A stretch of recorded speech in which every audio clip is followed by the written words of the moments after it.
and welcome to Star Wars Destination Hoth, your source for Star Wars talk and some geeky talk of sci-fi, comics, whatever else we feel like talking about, because we talk about everything here. We talked about last time on Winter Soldier and should I say Captain and Winter Soldier last time. So, but today is a special day because today is May the 4th. May the 4th be with you. I sound like a New Yorker. May the 4th be with you. Okay, you, no one else but you. I'm not talking to someone else. Hey, the fourth. May the 4th be with you today. I am the big mouth on the mic, Daddy Rich, alongside Jedi Dave, and we're welcoming you to have a great day on this day. It is the day for all the Star Wars fans out there. Too bad, Star Trek. You're trying to do your day, but you don't have it. Does Star Trek have a day? Well, they just recently. Isn't that just Easter? No, they just recently. They just recently did a. I can't remember what they called it. It's like a fourth. It's like the Fourth Awakening, but it's something else, and it's like. Oh, that's sad. It's called the. Get out of your mom's basement day. It's well, you can say it to Star Wars fans too, but I mean, I kissed a girl day. It's called First Contact. That's what it's called. First Contact. Yeah, that's sort of the same thing as like I finally kissed a girl. That's pretty First cool. Contact. But yeah, so they are doing their own day, so it's kind of funny about the situation. But today is all about Star Wars for us. Today we're going to talk about the favorite Star Wars movies that we love, the favorite Star Wars characters that we love. We even might do a little trivia to see how good we are at Star Wars. Our love for Star Wars, as I say. But more or less, we're just talking about Star Wars. And today is the brand new day for New Batch. It's going to be on Disney Plus today. Batch, yeah. Bad Batch. Sorry. Well, a bad new batch, but whatever. Starting today. And we're also going to talk about a certain Luke Skywalker's hand. Intriguing. All right. So what do you want to start with first, Jedi Dave? A hand. One of the most common dates for a Star Trek fan. Here we go. Oh, wow. This is wrong. I'm going all out. This is all the Star Wars Day, man. This is May the 4th. It's Star Wars Day. We're going to go right at the Star Trek fans. That's what we're going to do. All right. Go right ahead. Actually, no, because you know what? We don't win by fighting against what we hate, but loving or saving what we love, right? So let's go after Star Trek. Let's just promote Star Wars. So true. So how's it going? I guess before we get into it, just quickly, DJ Daddy Rich here. Recently overcame COVID-19.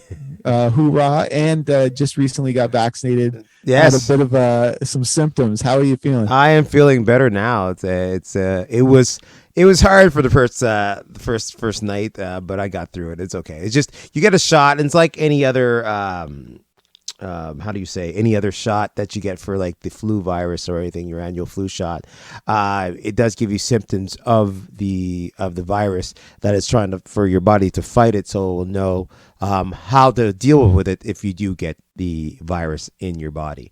So it gave me a little symptoms, but I'm okay. I'm doing it. And how was your lunch with the family? Did you get your Diet Coke? Yeah, we had lunch with the family. So how was it? I was thinking I was fine. What did you get for your Diet Coke? And I had a grilled chicken sandwich. And now, do you have anything on the grilled chicken sandwich? Yeah, lettuce and tomato. Any mayo? No, there is a sauce, I think, but I mean, like, I don't know. Daddy Rich is poking at me now because I'm on a diet.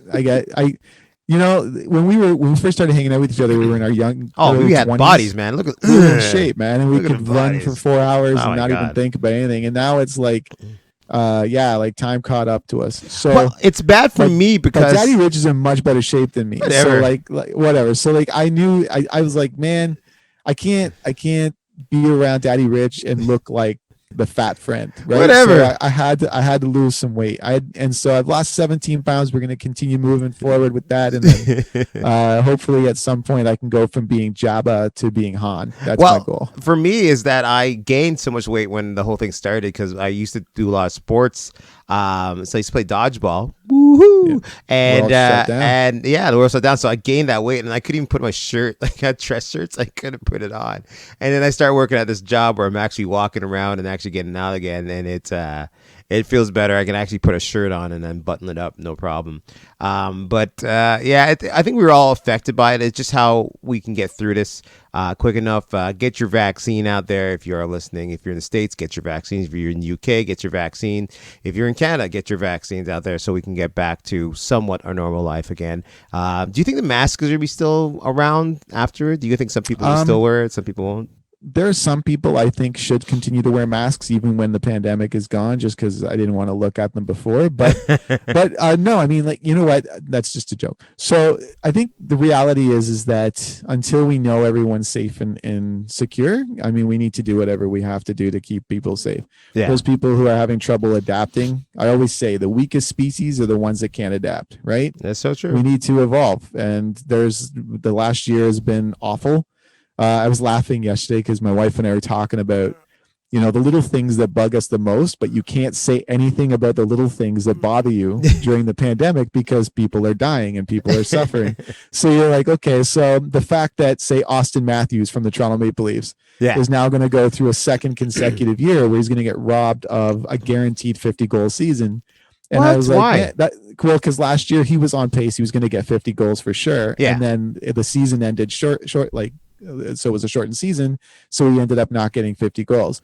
And this year he's got 38 goals in you know what I mean? He's going to get 40 goals in 56 games, and yet he probably would have hit 50 in an 82 game schedule again. So like, he's not going to get that because we had a shortened season. So, and that bugged me, and I'm sure it bugs him, but then at the same time, it's not the same thing as people dying and suffering. So you can't say anything about it, you know, like, oh, we're going to go to Disney World, or we're going to go to Galaxy's Edge, right? Like, that was fun before the pandemic. I know. Right? I went right before the pandemic. It was awesome. And so like, so when those things happen where you're kind of going, okay, like, it sucks that we missed out on those things. The one person I got to tell you that I feel has suffered the most, that out of all the people I know, without it being obvious, like, you were actually infected with COVID, right? Like, you were really sick. Yeah, I had it. But I look back at my daughter, and my daughter missed out on her 18th birthday. She missed out on her 19th birthday. Oh, yeah. She missed out on her high school graduation. Yeah. Right? Like, there's all of these things that are like coming of age moments in your life that she's been robbed of. And honestly, like, she's done exceptionally well at being able to deal with those things. Yeah. So if other people can't simply go to a store with a mask on or whatever, then they need to think about, imagine losing those most important moments in your life because of the pandemic. If she can adapt and survive and move forward, then everyone else can too. Well, if she finds a nice young person to one day to get married, my wife, maybe like 20 years from now, that'd be cool. Well, my wife ended up redoing my high school graduation with me, so she took me out for dinner. This is before we got married. So you know, we have cool wives. We have great wives. Yeah, we have great wives. Some days. Yeah. They're the reason we got fat to begin with, honestly. Let's be honest. You're like, when we were single, you take care of yourself, right? You're always cooking for yourself, you're moving around, you're doing everything. And then women are like so amazing at being maternal, and they always want to take care of people, and they work harder than we do. And so they're always constantly pushing. Like, they get sick and they still want to work, right? Like, they never stop. So like, I think that's the thing. All of a sudden we get lazy, and all of a sudden it's like, oh, look, you made supper for me. Oh, you already did this. Oh, you already cleaned this mess up. And the next thing you know, it's like, I actually the one who does more of the cooking than my wife. Okay, there you go. But she does most of the housework and stuff like that. So it's just, I can't do laundry. That's the only thing that I miss doing. I do my own laundry. I wish, because I can't. My wife is like, if you go to do laundry, you have to do it this time to this time. I might usually get home so late. I'm tired. When I'm off during the day, I want to do my laundry, but we can't, because she has certain times that we have to do laundry. So. Yeah, I do my own laundry when it's available. Yeah. All right. So with our backstory of our back life, let's get into some Star Wars right now here on the Destination Hoth. I'll let you start off. Star Wars Day. I'll let you start off with Star Wars Day, other than our boring married lives day. But now let's get into Star Wars Day. You know what though? Like, that's what it's all about, right? Like, when we first started watching Star Wars, we were kids. Yeah, we were. And now here we are, right? We're old men in our 40s with like wives and families, and I think it's like, that's really what it's all about. And and I think for me, like, what was the first time you saw Star Wars? Like, what was the first Star Wars movie you saw? In theater was Empire Strikes Back, but on TV was the New Hope. So yeah, like when it was just called Star Wars. It was just it was just called Star Wars. Now, if you guys, a little strange little fact is back in those days when Star Wars came out in 1977, the year I was born, they didn't have them like worldwide premieres. They usually shipped them around the world more slowly by months, by days, by whatever the thing is. So they weren't big in Canada as yet. It was as big in the States, or it wasn't big as in the States as it was in the UK when it finally got to the UK. But they shipped it around. So when it came out in 77, Canada didn't get it till a while down till we got to see it here in theaters and all that stuff for the first Star Wars movie. So, and the original fact, when Lucas did the Star Wars, he ended up signing the rights over to 20th Century Fox for them to allow them for the, how do you call it? What do you call it again? Where they get the merchandising? No, he kept the merchandising. He was smart. Oh, for sure. He kept the merchandising. So he kept the rights to the toys, anything else that deal with Star Wars, but he signed off the right for them to distribute it to distribute Star Wars to 20th Century Fox, and then he got it back somehow. Long story about that stuff. But the first movie was New Hope. Star Wars. It was it is New Hope, but yeah, like Star Wars when I saw it. And I remember I was watching it with my mom, and was back in the days you had one TV, and we were just all watching it. It was like, "Oh, it's really good, Mom. Watch!" Pew pew pew pew.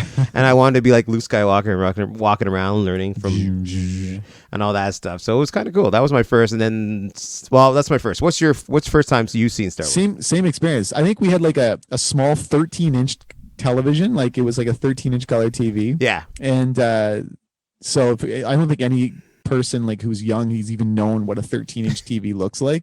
It's like, isn't that the size of a monitor on a laptop? What's the deal here? But yeah, like we had a small 13-inch TV. So you remember how all movies back in the day, all movies are really filmed in widescreen format. They're filmed in like a full, like, so like it's pan and scan. Yeah, and there would be like minus so many characters in every shot. So you're watching this, and I was like, okay, it's cool. I like Darth Vader, right? Like, I thought Darth Vader was a really cool character, and it was really neat. Yeah. Yeah, I just turned 6 years old, because I turned 6 in March, and then May, I think, was when Empire Strikes Back came out, and that was the first one I saw in the theater. Yeah. And it changed everything for me. Like, my experience of going into the movie theater from that moment on had to at least come close to that first experience with Empire Strikes Back. Oh, yeah. Like, I think I think I saw other movies in the theater, like On the Right Track with Gary Coleman. Yeah. I saw that in the theater. like you remember Arnold from like Different Strokes, and I went and saw like this movie where he was like living in a locker. Yeah. And then I saw like Fox and the Hound, and like I love the Fox and the Hound. Yeah, like 101 Dalmatians. I'd seen these movies, but then all of a sudden I'm watching like massive starships flying through space, and like just unbelievable. Like, and then the whole reveal of the moment where like Darth Vader says, Obi-Wan never told you what happened to your father, right? And he's like, he told me enough. He told me you killed him. No, I am your father. I remember I was like 6 years old, and I was like screaming. I was like, he's lying. He's lying. I was like losing it. But course, wasn't when they were filming? My mom's boyfriend always took me to movies in the afternoon because he knew I would just go like crazy over a movie, especially this one. Yeah. And so like that way I wasn't bugging adults, and so there wasn't as many people in the crowd. What are you gonna say? Sorry. No, but wasn't in the original script when they were filming it, it says that Obi-Wan was your father. Obi-Wan killed him. Obi-Wan killed him or something like that, or Obi-Wan was your father. And then I think just before they shot it, they told Mark Hamill actually was saying. Yeah. Right. And then so he would have the right reaction, and then James Earl Jones was the right way. And oddly enough, I remember James Earl Jones saying when he read the script and when he read the line, he's like, he's lying. Like, even he thought he was lying. Like I thought it was a lie. Yeah. And it's kind of funny because a lot of people believe Darth Vader was lying. And then like fast forward to now where Kylo Ren tells Rey, your parents are nobodies. And we're all like, it's got to be a lie. Like, that's a lie. Yeah. Right. Because like, it's just like, I think at the point too where it's inconceivable that throughout Star Wars it's been established as family and lineage and inheritance, right? Yeah. And so to have Rey's parents be nobody, we were just like, that's unacceptable. We're not gonna wait. There's just no way. Yeah. But I think like I remember there was also the moment where we thought, I honestly, when I was 6 years old, I thought Han Solo was dead. Like, even though the line was like, Is he alive? He's alive. Barely, blah blah blah. Like when Lando says that, I was just like, Lando's lying. Like I just felt the whole movie was a lie. Like Han's dead, Lando's evil. We all thought Lando was evil after Empire, and then Return of the Jedi came along and just changed it all. Like it was like this. It fixed what you believe. See, with me is like after watching New Hope, I saw Empire, and Empire was it still is my, I hate to say it, yep, but it's my favorite movie. Now it's kind of like a dirty mistress or something like that. You love what you have. You love Star Wars, but then you have Empire that it keeps on playing with you when you watch it and you're like, oh yeah, baby, I'm gonna come back to Empire. Just the storyline was just amazing. The storytelling, the fight scene with him and his father fighting, the story about, and they kind of touched on the fact that Leia was going to be Luke's sister, because she had that one moment when she was flying the Falcon. She's like, we have to go back. And she connected to him. She sensed him, right? And the scene with Obi-Wan and Yoda. Yeah, there is another. Where Obi-Wan says, that boy is our last hope, and then Yoda says, no, there is another. Well, and so you're just like, what? Well, originally they were in I think I remember what script it was. Originally they were gonna, instead of Luke was supposed to be the one that trained, Yoda wanted to train Leia instead of Luke. Because he felt, and it would make so much sense. He felt like she Leia was involved in the Republic from the get-go. She wasn't living on a farm and on Tatooine. Yeah, like she was a part of the Rebel Alliance. Like she was a fighter. Like she understood what they were fighting for right from the start. Yeah. Like, and honestly, I think the one thing I can say too, when you have those moments with the little segments in Rise of Skywalker where they show Rey being trained by Leia, you see how Leia is a badass Jedi. Yeah. Like she's politically involved, which the Jedi were often politically involved in the Old Republic, right? So you see that she is the consummate Jedi. All right, quick trivia. Oh gosh, who are the two characters that appeared in every Star Wars movie? Every Star Wars movie. Two characters. That would be R2-D2 and C-3PO. You are correct. There you go. Quick trivia. However, Solo broke that. But Solo is a different movie. Right, but it is a Star Wars movie. It is a Star Wars story. In all of the saga, but they even appear in Rogue One, but they do not appear in Solo. I'm just telling you. Yeah, just telling you. Yeah, they are in every Star Wars movie. All right. So yeah, as I was saying, like, and then you get into the whole thing of missing the hand of Luke Skywalker. Now, there's lots of rumors where the hand went and all that stuff. That recently in Vader's comic book issue right now, they actually explain where the hand went. The Emperor had the hand. Now, I'm assuming he was using the hand to get the DNA for him to do more of his, testing of clones, I guess. Because Snoke, if I'm saying it right, was a clone of the Emperor, deformed clone of Emperor, more like a puppet for him to use. That's why he was so powerful at the time. So it was interesting. It was interesting to find that out in the Vader's comic. Now, what planet because in the issue, Vader had to fight because Vader and the Emperor kind of fell through because he found out that his son was alive after Empire Strikes Back. The Emperor lied to him, so he was very upset. He went on his warpath. The Emperor and him have a little skirmish, and the Emperor thought he left him there to die, but he ended up coming back, and he went to the planet where the Emperor was making his clone. And what the planet was called again, Jedi Dave? Was it Exegol? Yes, it was.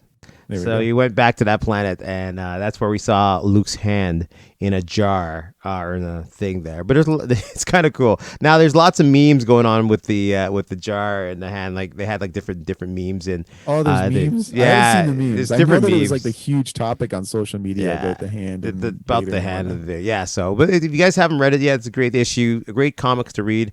It really gets more delved into the Vader storyline, and it's just great thing. And it's gonna be interesting to see for the Obi-Wan movie, because they do have the Hayden Christensen's coming back to play Vader, so it's gonna be interesting to see.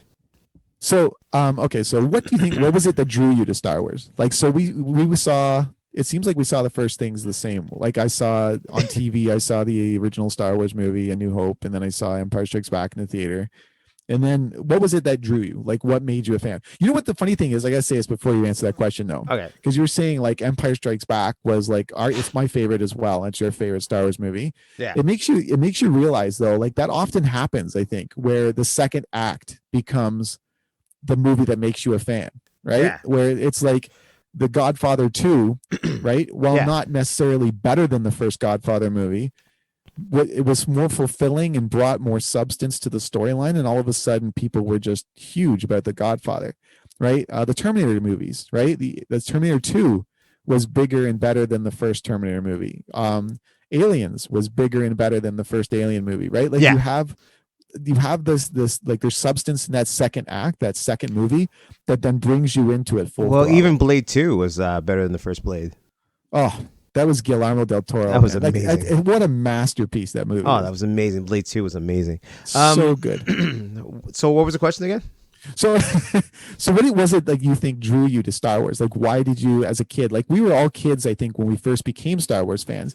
So like, I remember when the prequels came out, like we were in our 20s, it is what it was. But it's like, at the same time, I was like, this is awesome. Like I loved it as a Star Wars fan. And then at the same time, you could see how it was made for the younger audience, right? To bring new Star Wars fans. And the same thing with the new trilogy, right? With the sequel trilogy, there's a lot of things there that are to bring kids in.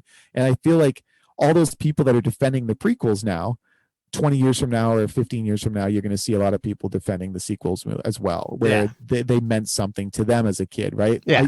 You know yourself, like how many times have we gone to Fan Expo or conventions and you see all those little girls and dressed as Rey, and you see those little boys dressed as Finn, right? Yeah. Those characters mean something to those kids.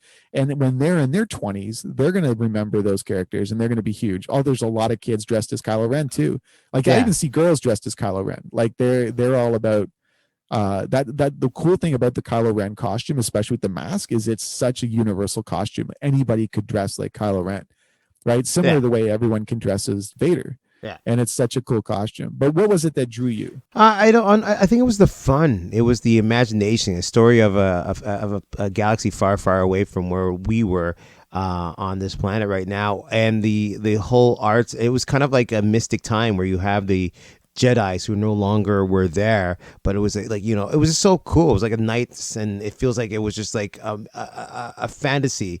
And I remember as a kid we used to play Star Wars and stuff like that. I used to play Luke Skywalker before the action figures. Excuse me, before the action figures, I used to play as Luke Skywalker, and my buddy used to play it this way and da da da da. And then we got the action figures, and I used to trade them for another one, and it was. Oh, do you remember the cards? Oh my God, yes. But I remember the playing cards for every movie. Every movie had cards that you could collect. I remember in the package. I remember I just remember trading my Luke Skywalker off for something stupid. I don't know why I did that. You get this feeling where you're like, okay, I have doubles of this. So, well, not talking about the cards. I'm talking about the action figures. The action figures. Oh, the action. You traded your action figures? Yeah, it was Luke as. Who trades action figures? It was. I know. Yeah. I did that when I was like 13. I got rid of my GI Joes.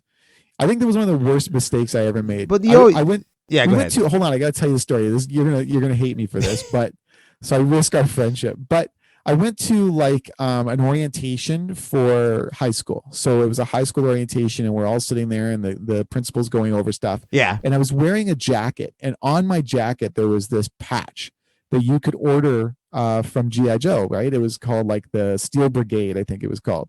So, and this patch was on my jacket. Now, not thinking about the fact that this guy knew what it was because he obviously liked G.I. Joe as well, but someone commented on the fact that I had a G.I. Joe patch on my jacket and started kind of poking fun at me.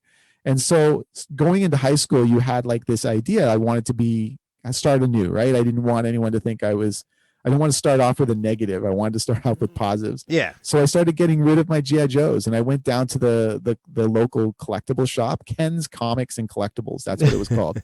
And I brought my, which usually I went to a store called Unicorn, which is now Worlds Collide. Yeah. How are they doing in Oshawa with the pandemic? Are they?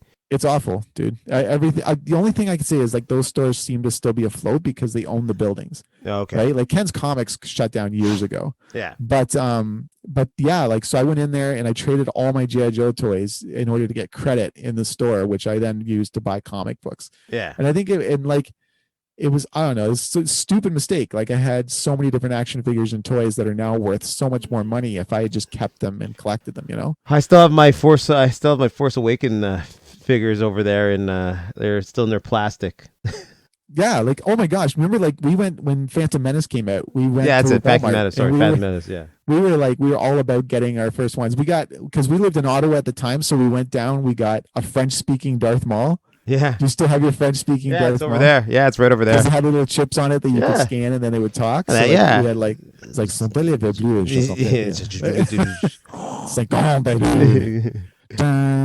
still have the Darth Maul in the speeder too. Like I haven't opened. Yes, I we both like, got that one. That was awesome. I'm looking at like some of these things. I'm looking at. I'm like I should open one of these. Just sorry.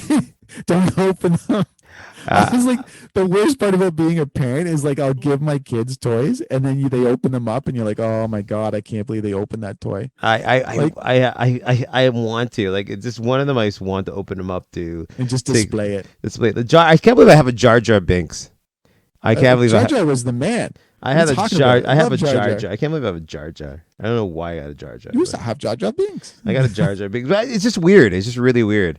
I think what drew me to Star Wars was like I think for me it was the same things, right? Like I loved the fun, I loved the adventure. Yeah. For me, any movie that took place in space up to that point was boring, right? Like any show, like the Star Trek stuff, I thought was boring. Yeah. Anything science fiction was boring. I couldn't get into it at all. It was like, don't get me wrong, like 2001 when I was a kid was awfully boring, right? Yeah. But now I think it's a masterpiece. Like I have a signed poster on my wall from 2001 Space Odyssey. Yeah. As an adult, like you can understand, like there are certain things I think that were focused on older people or maybe more intelligent people than I was as a kid. I don't know.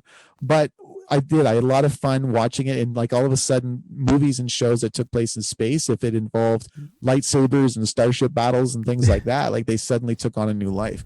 I also loved that everything about Star Wars gave you hope. Yeah. Like you felt good at the end of each Star Wars movie. Even Empire Strikes Back, there's still a little hope. Right. Like we had this conversation earlier where like it was, like Han has been kidnapped by Jabba and Darth Vader just revealed that Luke is his son and like Luke Skywalker lost his hand and like it just feels like all hell is broken loose and everything's falling apart. But then there's that moment at the end where Lando and Chewie are like, don't worry guys, we're going to find Han, we're going to get back, we'll let you know when we found him. And then seeing Leia and Luke with the droids like staring out the window and like with their like there's that hope that it's okay, tomorrow's going to be a better day and everything's going to be fine, right? Like even at the end of Revenge of the Sith where like everything is really bad, there's that moment where Owen and Beru are holding the baby Luke and looking off into the suns and tomorrow is a new hope, right? Like hence literally the next movie's called A New Hope. And so like I feel like I liked that as a little kid, and like I had some trying times as a kid, like some things where they weren't so great. But when you watch Star Wars, you always felt like it's okay because good always triumphs in the end. And even if it does take a long time for it to happen, 9 years, whatever it takes, it's okay. The good guys are going to prevail. And then it's okay to kind of get through that next day. Yeah. And I think it's important to have that feeling. You know what I mean? Like, it's kind of funny because we thought when we saw Last Jedi, we kind of thought that it didn't have that same vibe. But you do like that last moment in the movie where Rey says, where do we go from here? And Leia says to her, like, and she looks at the lightsaber crystal and the stuff that's broken in her hand. And she says, you have everything you need with you. Right. Like, yeah. And then it shows like all her friends there together at the end. And I think that is what Star Wars is about. It's okay. Like we can still get forward. We're going to still move forward and we're still going to win. Right. Yeah.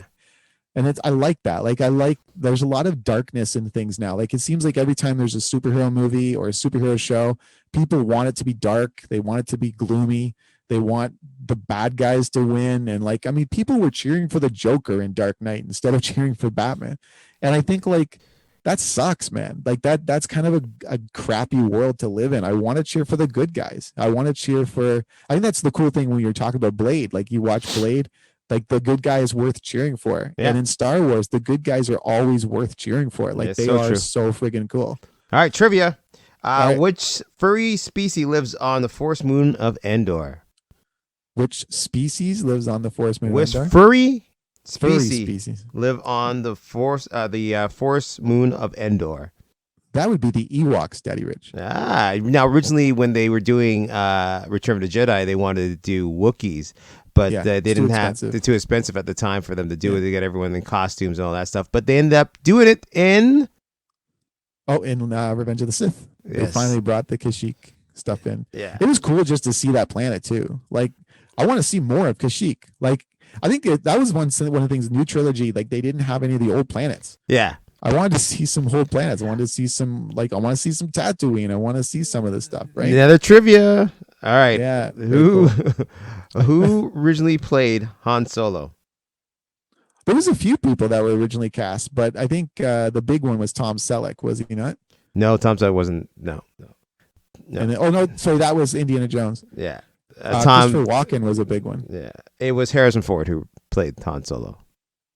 I thought you were talking about like who was originally cast. Obviously, No, Harrison it Ford was originally played Han Solo. Oh my That's what it God. says. Okay, So, yeah. Yeah. So there you go. But yeah, there was a lot of people who auditioned for the.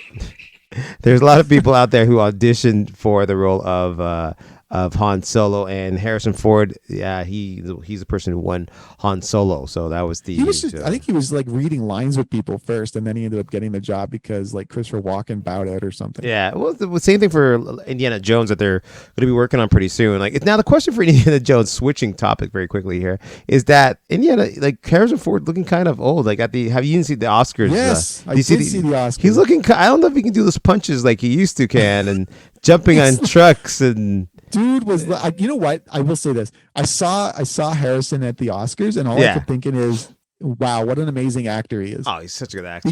Because whenever you see him in a movie, like he still comes across as a guy who can handle himself in a fight. He seems like he knows what's going on. I saw, but that's acting. Yeah, but he's looking kind of old in last Oscar at the Oscars. Like, it's gonna be interesting. Like, I don't know what they're gonna do with the new Indiana Jones movie that they're gonna start filming soon. I don't know what the story is. Maybe it's gonna be his son. He's gonna be more like Sean Connery. Are they recasting his son? I think they got to recast. It's sad though, because I liked Shia LaBeouf to play this character. But I mean, it's just he's just Shia LaBeouf messing up. Yeah, keeps doing stupid things. Yeah, I can't see him as they can I don't know. I can see him if they decide to get because it's gonna be a couple of years. It was last year's. It was the 60s. The last one was right. So this might be moving into the 70s now. Like, come on, who could they get? Disco time. They should just get Eldon Emmerich or whatever. I think they should have got Solo.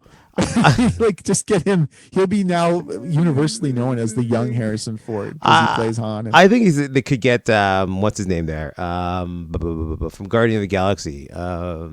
Chris Pratt. Chris Pratt as a young, he would be good. He'd be his son. That'd be awesome. I would buy that. That would work. All right, so let's get back into it. Okay, we talked about what we love about Star Wars. Did we really talk about what we love about Star Wars? I guess we did. Right, so what's new coming out now? Star Wars is not done yet. They have new stuff coming out. They have some movies. They have some TV shows. One of the movies are going to be directed by who's directing the Thor movie right now. What's his name? Taika Waititi. Taika Waititi, and he's going to be directing the next one of the next Star Wars movie. I can't wait for that. Also, another director who directed Wonder Woman is going to be directing Patty Jenkins. Patty Jenkins is going to be directing another Star Wars movie. But the one that got me for not even for movie wise, but for TV is it's kind of like the Old Republic, where they're going to be dealing with more of the dark side of the Force, and I can't wait to see this. I 100% agree. This is going to be a different pace because we're so used to seeing the good guys. Let's see what the bad guys are up to now. Yeah.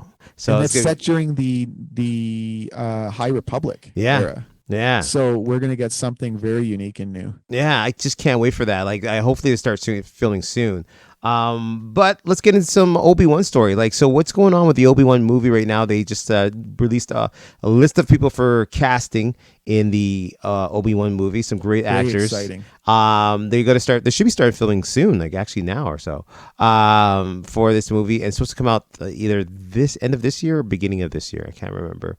But I just can't wait to see it. Now the question is, do you think they're going to do, if it does really well, do you think they're going to keep on doing the series or no? Because Hugh McGregor did do TV already. He did Fargo like recently. So he does do TV. So I think the Star Wars stuff on Disney Plus too is higher caliber. I mean, like movies and television are one thing, but TV's different than it was when we were younger, right? Yeah. Now you've got Oscar winners like Halle Berry has done television now. Like you've got big name people who are A-list actors who are doing television. It's so much better too if you have a family. Like they get to go to work on a schedule, like an actual schedule, and they can go and they don't have to be there for 3 months away from their family. You know what I mean? Like they go to like studios and they can film stuff, especially with the volume, the digital screens that they can use now for the Star Wars projects, where people can actually just go to a sound studio, film their scenes and come back. They don't actually have to go to Tunisia, right? Or go to like Switzerland or wherever, or to New Zealand in order to film something. They can actually just be outside like 2 hours from home. Yeah. I think, I don't think it'll go past the first series. I think that I want to see new ideas. I want to see new characters. Okay. Like I think the one thing I love, like the Emperor's obviously, I love that character. I think like to see him come back was great in order to establish that Rey's story had a little bit more depth than just, oh, her parents were nobody, right? But at the same time, I want to see new characters. And I think that's one of the most exciting aspects of the Acolyte, is that we're going to see completely new characters. Yeah. I'm a little skeptical of having Hayden Christensen come back as Vader. Like I love him as Anakin Skywalker. Yeah. But the size of Vader is so much more important. Cause remember the guy that played him in Rogue One? I can't remember his name, but that guy did an amazing job. He did amazing. He was scary.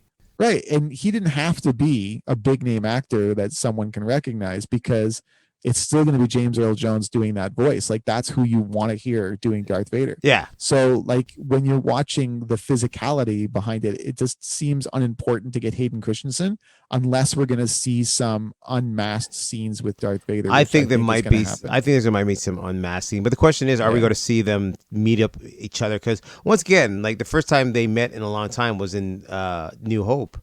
Right. Now, how could they explain that? And there's going to be a 10-year gap between that fight and this one, right? Because this happens like 10 years before that. Yeah.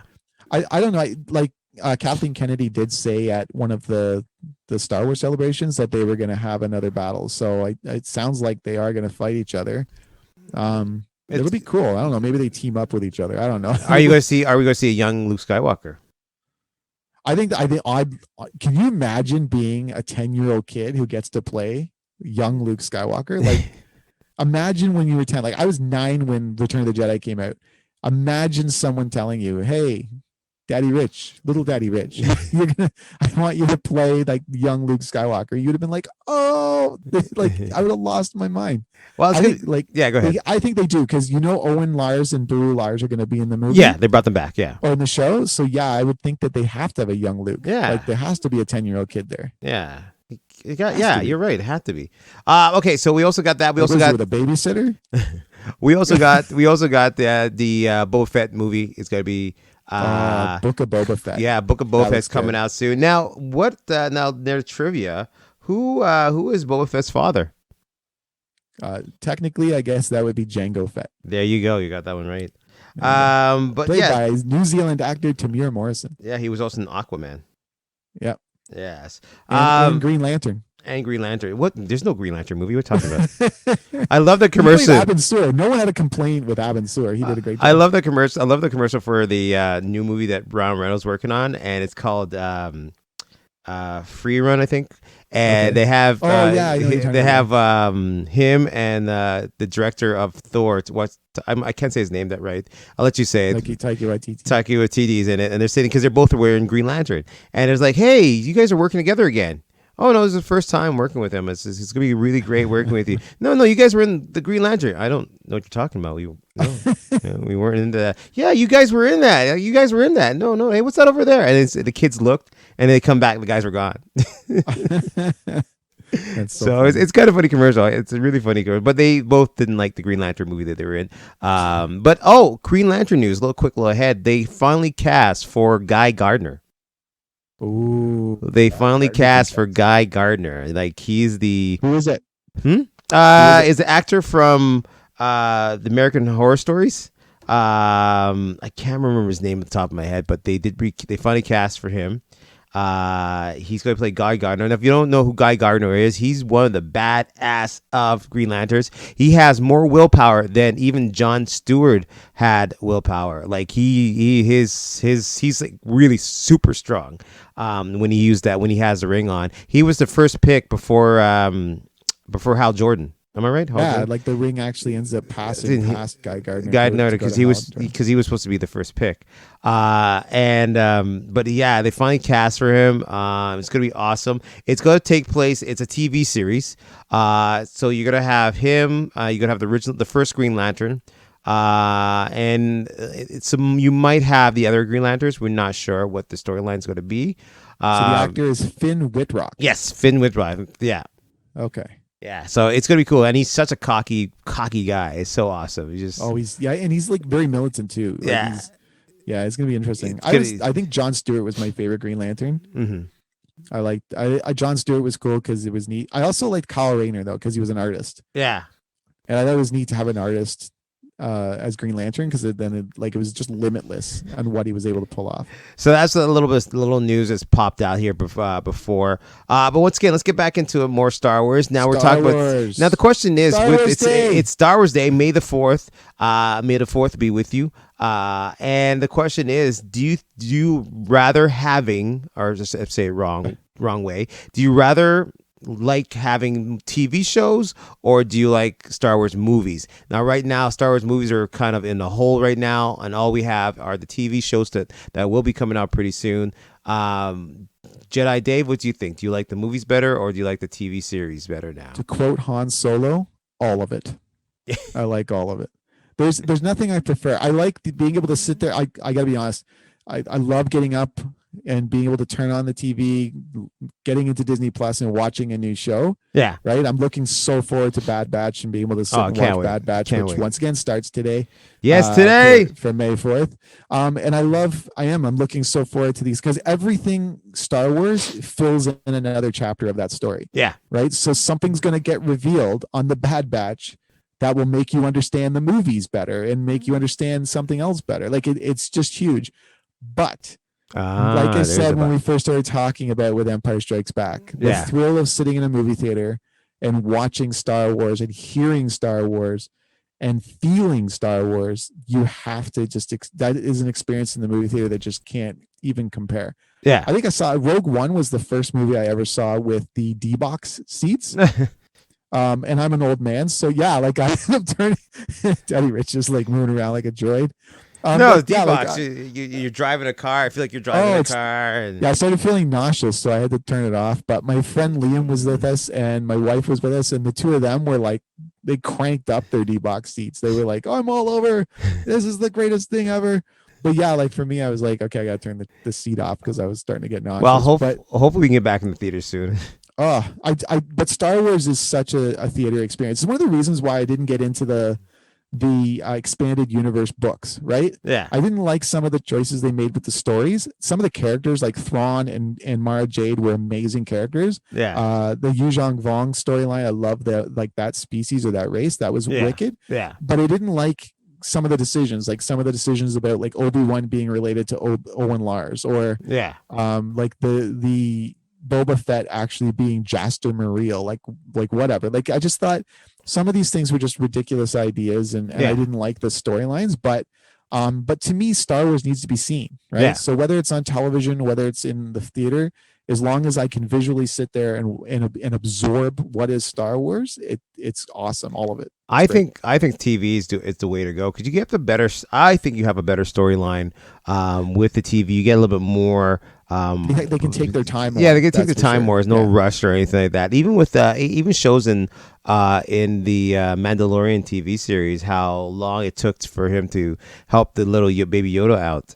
And I just like the storyline. I like the storyline on TVs. Like I just watched Falcon and Winter Soldier. The storyline's really good. Watch the Invincible on. Don't tell me anything about it. It's really good. I've been told by you, by another friend of mine, Aaron. Like everyone's telling me to watch this show. I'll watch the show.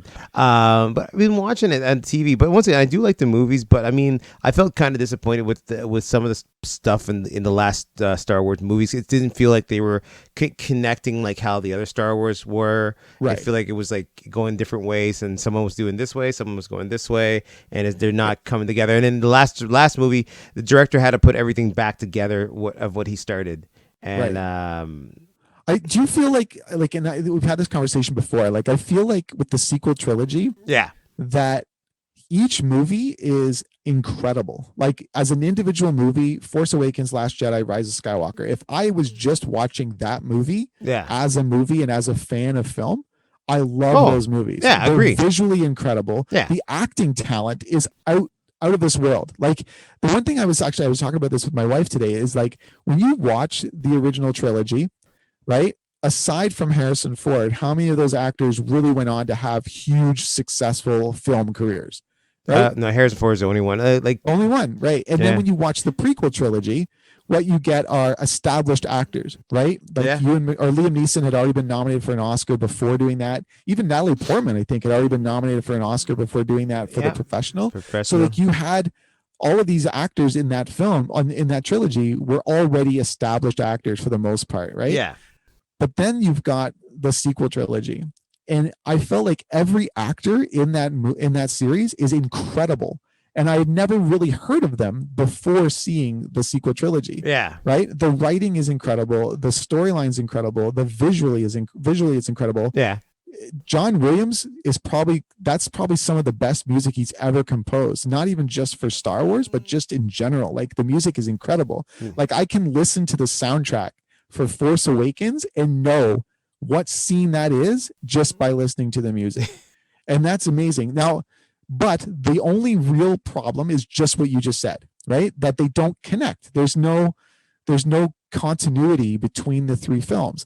If they had just J.J. Abrams direct all three movies, or they had just Rian Johnson doing all three movies, I think it would have worked. Everything would have been exactly what we were looking for. Yeah. Right. But they wanted, they ended up on originally 3 different directors, which ended up being 2 different directors. So true. Each film would have probably even had less continuity if they had stuck with the original director for the 3rd movie. Yeah. But honestly, like it wasn't enough for it to ruin Star Wars for me. Like it still, to me, was still fantastic, and it was still beautiful. And like when it comes to the Star Wars films, like with the original trilogy, with every trilogy, what would you think was your favorite character? Like if you look at the original trilogy, what's your favorite character? If you look at the prequel trilogy, what's your favorite character? When you're looking at the sequel trilogy, who is your favorite character? Who's your favorite character first?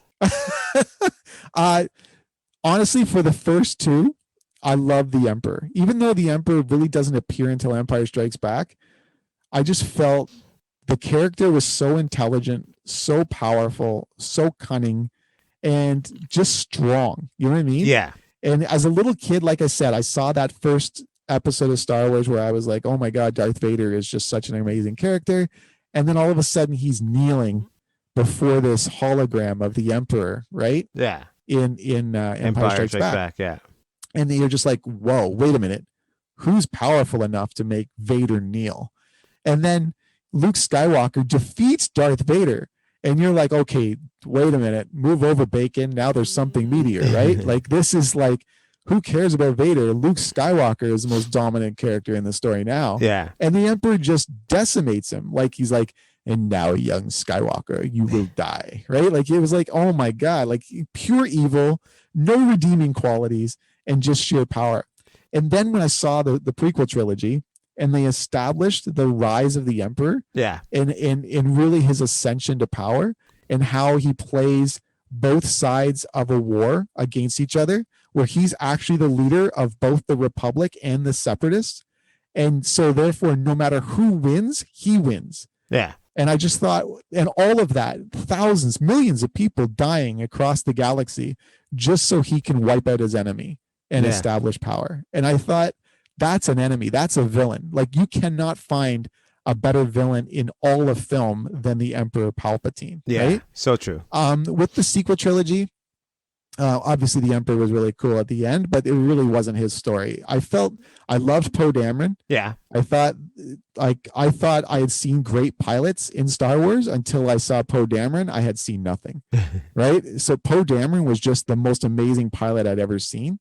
I liked the Finn character. He was a very new demographic. Where you had like this character who had been with the Empire, established with not the Empire, but the First Order. Yeah. Was the first stormtrooper that we ever saw take a helmet off.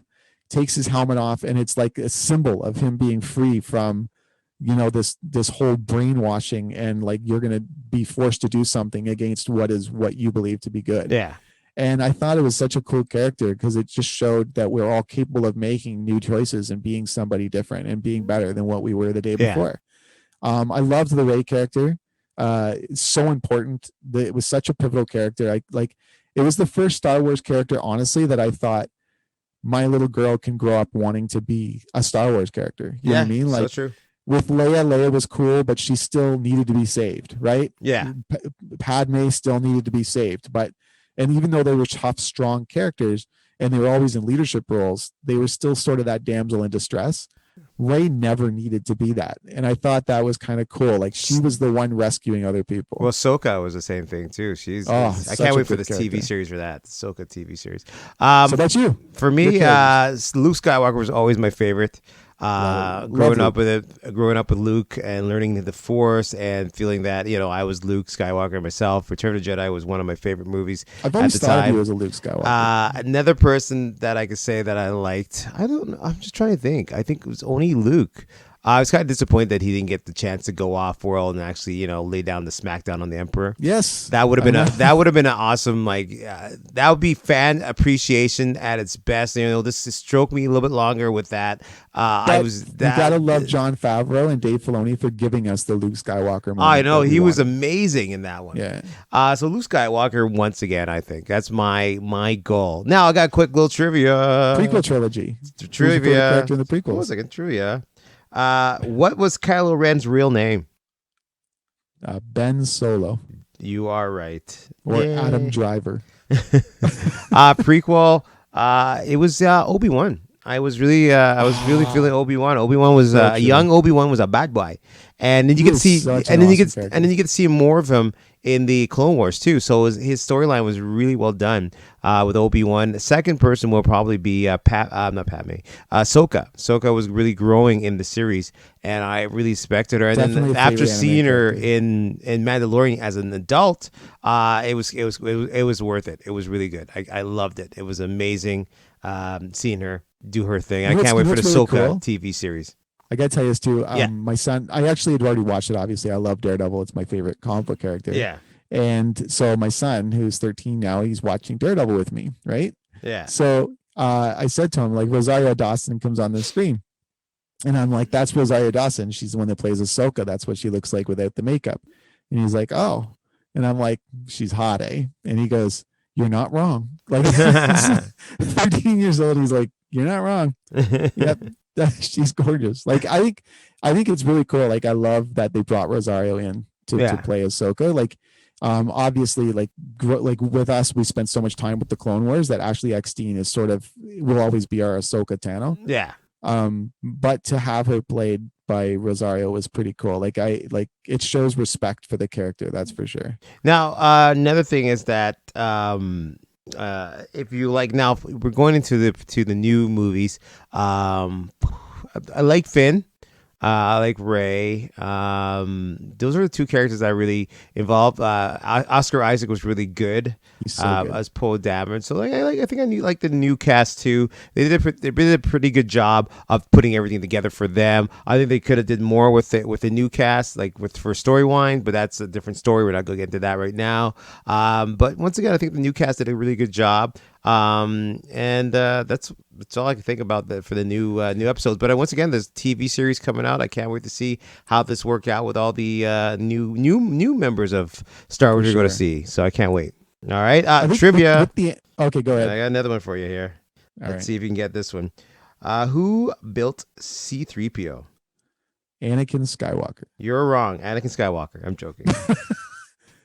You know what's funny is like I had this conversation with someone once, and they're like, "I thought Phasma was really underused," and I said, "And that keeps in line with every Star Wars series, Uh, because like think about it. In the original trilogy, I felt Boba Fett was underused, right? In the prequel trilogy, I felt Darth Maul was underused, and now in the sequel trilogy, I felt Captain Phasma was she was underused. really underused. All right, no trivia. How many parsecs did Han Solo make it in the Kessel Run?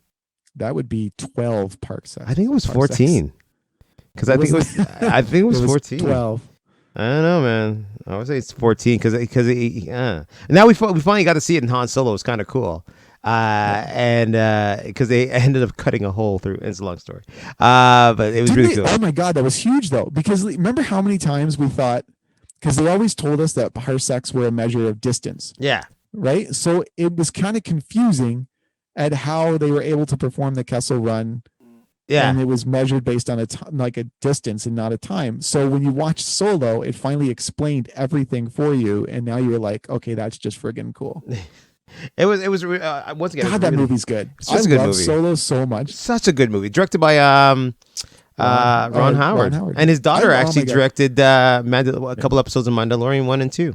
So such a good movie. It's so consummate Star Wars too. It is. My favorite animated character, I think, was Pong Krell. Who's Pong Krell again? So do you remember, like, he was the leader? He was a Jedi general. Yeah. And he had the 4 arms like Dexter. And but wasn't he a bad guy? Attack of the Clones. He became a bad guy, but he was so anti-clones. And then like he had 2 double-bladed lightsabers with 4 arms. Yeah. He was such a badass character, and I thought like the Pong Krell character was something unique that I had never even expected to see before, and I thought it was pretty cool. Well, the Clone Wars it was pretty cool. The Clone Wars did a good job with the storytelling, and also with the pirates. I love who's the pirate leader of the pirates? Hondo Anaka. I love that character. He was awesome. I loved it. He was on Rebels too, and he's like, come with us, Ezra Bridger. You can be a pirate. And he goes, but I'm a Jedi. You're a pirate Jedi. When you go to fly the Falcon, he actually stole it from Chewbacca. Actually, it's kind of funny. When you go to the Disney ride thing, he's there going, "Hey, welcome to the I have a ship." Thanks for ruining that for me. That's great. Sorry. How many more things are you gonna ruin? Well, thousands of dollars I'll dish out for this trip, all ruined by Daddy Rich. I didn't say anything else. Things are opening up now. I figured by this time next year I will have finally gone. You know what? I'll go experience the whole thing before actually going. I will love to go. I will love to go with you so I can videotape this and have it. Oh, we'll do that one day. You know what we'll do is like we need to do a lot of cool things, just the 2 of us. Yeah. At one point we're gonna get old and our wives will be like, you should have spent more time together. Like just 2 of us. Trivia. We're gonna be wrapping up pretty soon. But my other trivia is, how old is Yoda when he died? Ooh. 900 years old. You are wrong. Never wrong. Yeah, I think he was okay, 900. I think he was 800, but okay. He was 9. He's like, when 900 years old you are. All right, another one. Good you will not. Who played Mace Windu? Oh, that's Mr. Samuel L. Jackson. There you go. Rogue One. Did the crawl when Rogue One has opening crawl, true or false? False. That is true. You're right. No, false. And Solo and Rogue One do not have opening crawls, but every Star Wars movie has a long time ago in a galaxy far, far away. Who killed Qui-Gon Jinn? That would be Maul. Good job. But at the time, he was Darth Maul, but then he becomes Maul. All right. Where did Luke and Obi-Wan meet Chewie and Han Solo? Where did Luke and Obi-Wan meet Chewie and Han Solo? That would be at Mos Eisley Cantina. You are right. Good job. Look at that. I almost messed that one up. You caught me a little bit. I like Mos. There's like, especially if you played like the Old Republic, there's so many different Mosses. There's like Mos Espa and there's Arrow Anchorhead and stuff like that. So, all right, the last one. This is a big one. Who created Star Wars? George Lucas. There you go. How did you guess that one? Mickey Mouse. Who played Obi-Wan in the prequels? That would be Sir. Well, not Sir yet. Ewan McGregor. Wow, you already put him a sir already? A great Scottish actor, Ewan McGregor. He's gonna be playing in Obi, the TV series there too. There's so many Scots in Star Wars, eh? Like there Ewan is. McGregor, Scottish. Ian McDermott, who plays the Emperor, is Scottish. Obviously Dennis Lawson, who played Wedge Antilles, is Scottish. All right, which of these movies are not in the prequel trilogy? Is it Revenge of the Sith, Phantom Menace, Attack of the Clones, or the Last Jedi? Last Jedi is not in the prequel trilogy. How do you know that? Yeah. And at times I like to omit it from the sequel trilogy. It wasn't bad. It wasn't bad. Like we said, fantastic movie. Just missed some of the Star Wars components. It was a good movie. Once again, this is the same director who did Looper. I did not like Looper. Did not like Looper. And I was so surprised when he said that. I was like, "Great," because everyone loved Looper. I thought I just didn't like it. Man, we agree with a lot of them. But I did love the one he just directed. Knives Out was a fantastic movie, and he actually is signed to do a couple more Knives Out, big amount from Netflix to do it. So it's gonna be it's gonna be huge. It's gonna be so huge. Oh, I can't wait. Quick run of There Is No Try. Yes, let's do it. All right, so. There is no try. So for those of you who have not listened to the podcast before, please start listening now. Once again, you can subscribe at the bottom. Just click on the thing right down there and leave a comment. We love our comments. Leave a comment right at the bottom and subscribe. And don't forget, you can follow us on Instagram at This Nation Hoth, or you can follow us on our Twitter at D Hoth Podcast. All right. And also, we do have a Gmail that you can hit us up to at Destination Hoth. All right, at gmail.com. Go ahead. So the rules of this is basically we're going to present sort of a would you kind of concept. Okay. Do or do not. There is no try. There is always try. There is no try. Yes. Mm-hmm. So basically sort of hot takes on where you think Star Wars will go and whether or not you agree with that's happening or not. Okay. All right. So the Obi-Wan Kenobi show will show a duel between Vader and Kenobi, with Kenobi defeating him again. Do or do not? Do not. I do think. You do think that's going to happen? Yeah, they have to. So, like, the only victory Vader ever gets is from New Hope. Yeah. Which really isn't even a victory. I think Obi-Wan let himself die. Yeah, he just wanted to become one with the Force. I agree. I believe that will happen as well. Yeah. Next. Lucasfilm will introduce Revan from the Old Republic series into canon in a future project. Not anytime soon. So I say do not. You do not think that's going to happen? No, not anytime soon. Oh. How much everyone wants the Old Republic, I don't think it's going to happen anytime soon. I do think that's going to happen. Wow, you're wishing. I do wish, yes. But I think that because there's such a demand for it, I just can't see Disney not wanting to cash in on that. Right? If you know people want to see it, they're going to want to do it. I can't see it, man. They spent $4 billion on Lucasfilm. They're going to want to continue. They already made that money back in spades, but I see them getting more. I want to see Keanu play Revan, but whoever plays Revan, I'll be happy. I just want to see it being done. I also want that story to be canon. Like right now, it's kind of up in the air with the Old Republic and whether or not everything is actually still part of the canon line. Yeah. But I do want to see Revan. All right, what's next? We will see Darth Vader make an appearance in the Bad Batch. Yes, I do, because it's going to surround the time when they're hunting down the Jedis and trying to kill them. So yeah, I'll say yes.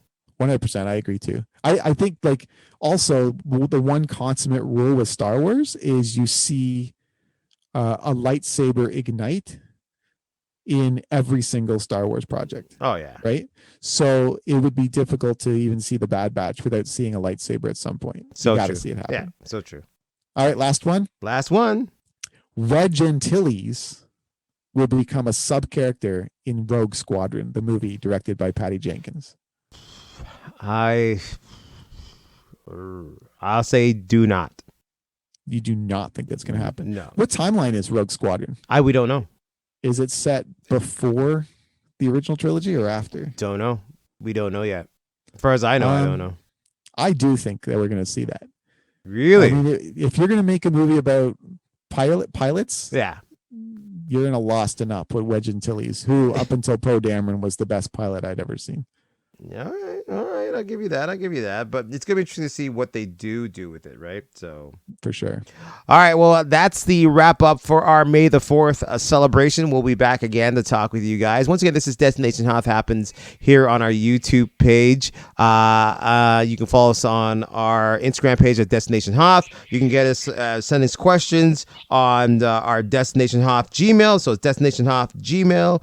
And you can also follow us on our Twitter at the Hoth Podcast. All right. And once again, if you like the show, you can just subscribe to the bottom right there. Just, click on it and, send us a like. Say, hey, what's up? You can leave us questions. You can leave comments and all that stuff. So, but once again, from Daddy Rich and my man, Jedi Dave, have a great May the 4th. And we'll be back definitely to talk about the first episode of the Bad Batch. Since we're going to watch it early.